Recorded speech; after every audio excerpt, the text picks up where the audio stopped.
Hey everyone, welcome to this explainer.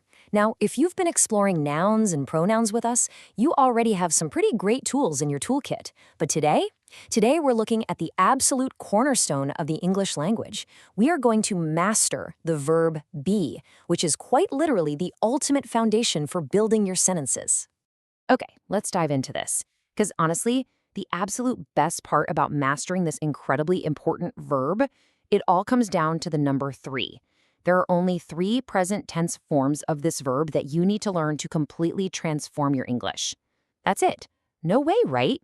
Just 3 little words that make up a huge percentage of absolutely everything we say. So here is our roadmap for today. First, we'll meet the verb be. Second, we'll master am, is, and are. Third, we'll go over 6 ways to use it. Fourth, we'll cover everyday English short forms. And finally, we'll wrap up with some practice and common mistakes. All right, part 1. Meet the verb be, the ultimate shapeshifter. Now, what's really interesting here is how this verb behaves. Most English verbs pretty much stay exactly the same, right?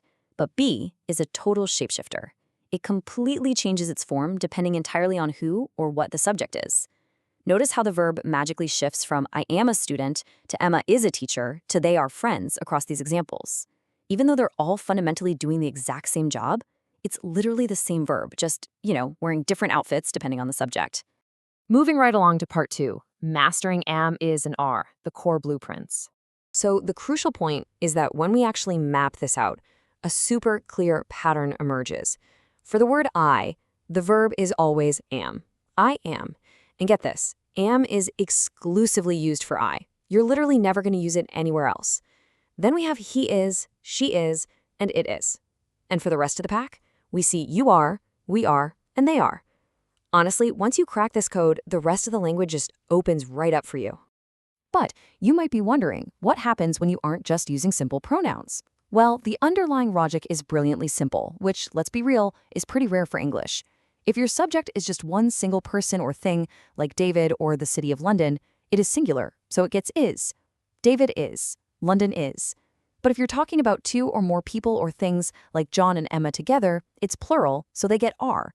One gets is, more than one gets are. Super logical, right? Okay, part 3, 6 ways to use it. Building your world. Now that we've got the grammar theory down, let's shift into real-world practice and see what we can actually build.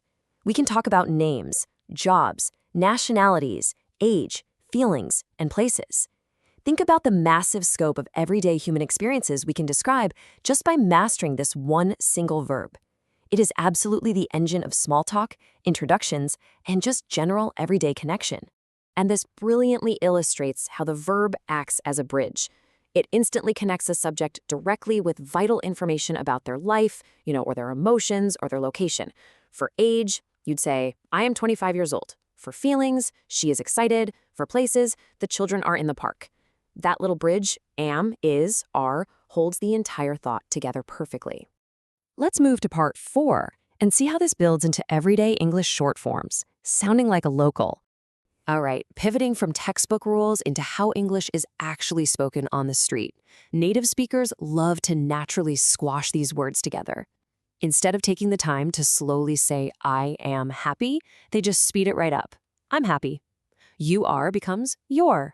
She is becomes she's. It is becomes its. We are becomes we're. And they are becomes their, like they're at work. See?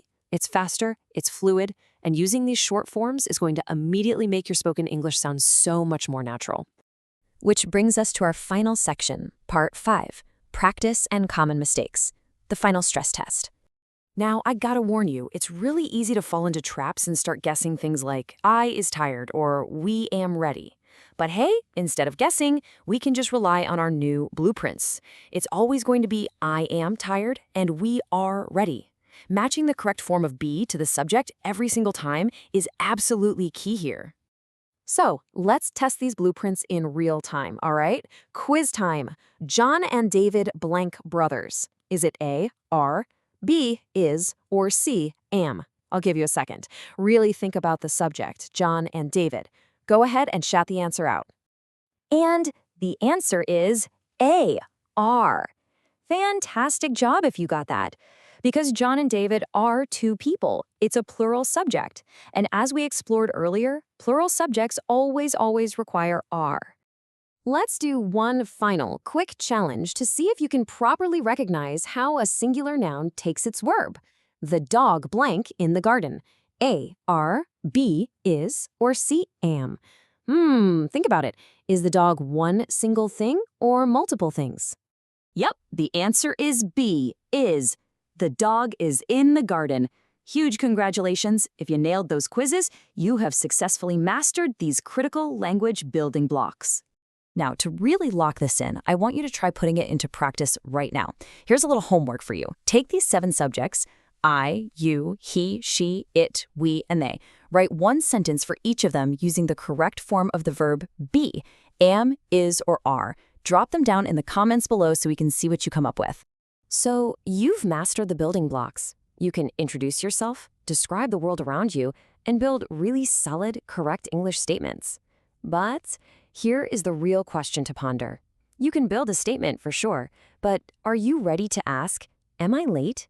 In our next explainer, we're going to uncover exactly how to flip these new building blocks around to form questions. Until then, keep practicing and happy learning.